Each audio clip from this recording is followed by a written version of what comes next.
CCD को अभी launch किया गया जिस तरह, तो आप समझते हैं कि इस तरह लॉन्च किया जाना चाहिए था कि लोगों पे जिस पे 50 पर्चे थे और वो अदालत से बाइज्जत बरी है, उससे वीडियोस बनवा के लगवाई गई। अभी वही जराइम है उसी तरह हो रहे हैं। मैं बिल्कुल। इससे एग्री नहीं करता, सच्ची बात। लॉ एंड ऑर्डर में जो पॉलिटिकल इन्फ्लुएंस होता है, पॉलिटिकल इन्वॉल्वमेंट होती है, इससे आपको लगता नहीं है कि लोगों को जो इंसाफ है वो फ्राहमी नहीं होती और इससे जो है वो बायसनेस शो होती है? देखें, क्योंकि हम अभी जितनी भी गुफ्तगू की उसका अखज़ करें तो ज़्यादातर जो है वो पॉलिटिकल इन्वॉल्वमेंट रही है। देखिए, ये तो एक रियलिटी है डेमोक्रेटिक सिस्टम में। जो अवामी नुमाइंदे होते हैं उन्होंने तो आके इंटरफेयर करना होता है। कई जगह वो सच्चे होते हैं, कई जगह वो झूठे होते हैं, कई जगह उन्होंने सिर्फ अपने वोटर्स को मुतमईन करना होता है। तो लेकिन इंटरफेरेंस डेमोक्रेटिक सिस्टम में आप उससे बगैर मतलब वो चल नहीं सकते। जब इतने सारे MPs MNs बैठे होंगे, उनके हल्के के कोई इश्यूज होंगे, वो तो डेफिनेटली वो आके इन्फ्लुएंस करेंगे, कभी गलत करेंगे, कभी सही भी करेंगे। अच्छा, जो सीसीडी को अभी लॉन्च किया गया जिस तरह, तो आप समझते हैं कि इस तरह लॉन्च किया जाना चाहिए था कि लोगों पे जिस पे 50 पर्चे थे और वो अदालत से बाइज्जत बरी है, उससे वीडियोस बनवा के लगवाई गई और जो टिकटॉकर थे उनको पकड़ा गया? क्या इससे इज़्ज़त नफ्स जो मजरूह हुई? और फिर आपने सानिया चकवाल देखा और बाकी भी ऐसे केसेस सामने आते हैं जिसमें आप देख सकते हैं बाकायदा जो है बार बार ये कहा जाता है जो केस सामने, तो उसमें ये गोली जो है वो मुलजिम को लगी है और ये जो वाक़या सामने आता है कि उसको छुड़वाने के लिए लेके, अब वो एक जस्टिस हैं आलिया नीलम साहिबा, उन्होंने कहा था कि गोली इतनी अक्लमंद है कि वो सिर्फ मुलजिम को ही आके लगती है, ना गाड़ी को लगती है, ना पुलिस को लगती है। नहीं, वो तो हमारी पुलिस की जो इस्तिलाहें होती हैं ना, वो बड़ी दिलचस्प होती हैं। जैसे पुराने ज़माने में होता था, वो जब किसी के खिलाफ का कोई FIR देते थे तो उसका बड़ी दिलचस्प तहरीर होती थी कि मैं बसिलसिला गश्त फ़लाँ नाका पुल फ़लानी पे मौजूद था, तो मुलज़िम वहाँ से गुजरा, उसकी तलाशी ली तो उसकी चादर की दाईं डब से इतने ग्राम में हीरोइन बरामद हुई। तो वो एक जज साहब बड़ा हंसे, उन्होंने कहा यार ये बात ये कि हमेशा चादर की दाईं डब को कभी बाईं डब भी बता दो। एक ही लैंग्वेज हो। इन्होंने मतलब 200-300 केसेस उनके पास जो आए मुबैना तौर पर बताए जाते हैं, उसमें सिर्फ एक ही वाकया बनाया जाता था कि दोस्त छुड़वाने के लिए आए और उनको फुल फ्राई हाफ फ्राई में से मुलजिम जो है हमारा, और फुल फ्राई हाफ फ्राई में देखा गया। अब एक रिक्शा ड्राइवर है, अगर उसने किसी को छेड़ा है, किसी लड़की को, उसकी वीडियो वायरल हो गई, तो अब क्या उसके पास पैसा होगा और उसका उसी के नेफे में चल जाएगा? नहीं, सच्ची बात है, मैं ज़ाती तौर पे नहीं समझता कि ये कोई अच्छा फैसला है। पुलिस के आगे इतने शोबे हैं, एक नया शोबा बनाने की ज़रूरत ही नहीं। अच्छा, इसकी ज़रूरत थी? आपको लगता है कि पब्लिक में इसकी ज़रूरत थी, क्राइम को कंट्रोल करने के लिए सीसीडी की ज़रूरत थी?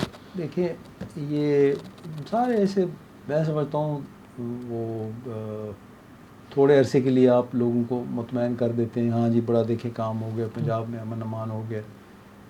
अभी वही जराइम है उसी तरह हो रहे हैं। मैं इससे एग्री नहीं करता, सच्ची बात।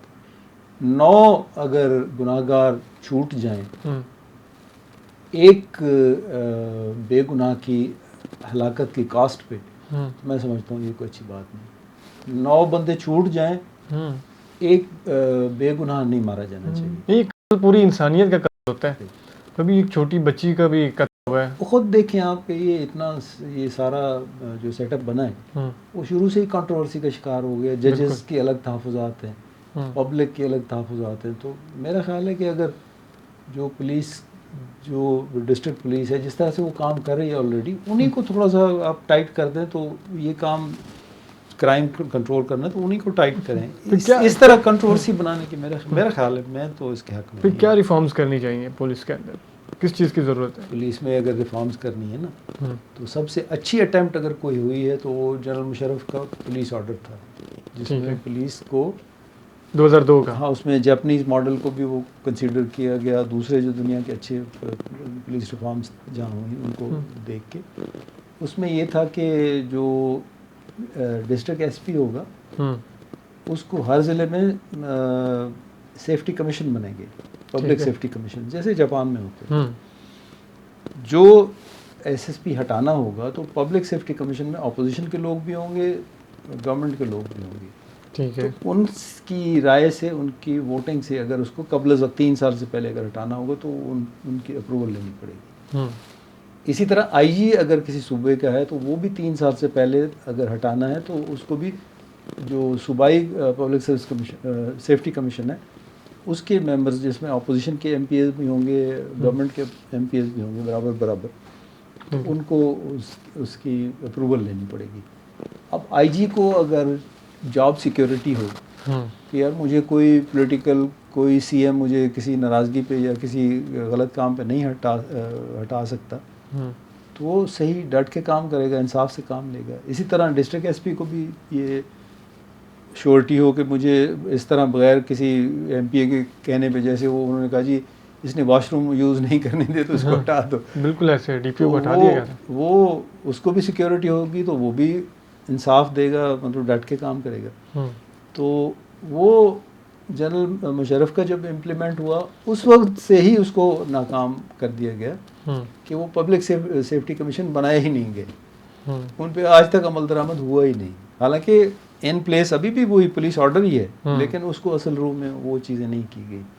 पुलिस को अगर रिफॉर्म करनी है तो उसको पॉलिटिकल प्रेशर से अगर हटाना है तो वो बहुत अच्छा निज़ाम था पब्लिक सेफ्टी कमीशन का, वो आज तक वो बने ही नहीं। फिर उसको लॉन्च किया जाए तो फिर निज़ाम जो है बेहतर हो सकता है। जब पॉलिटिकल प्रेशर हटेगा तो अफसर ज़रा ज़्यादा तगड़े होकर काम करेंगे, उनको पता होगा कि मुझे ऐसे कोई एमपीए या कोई नाराज़गी से मुझे नहीं हटवा सकता।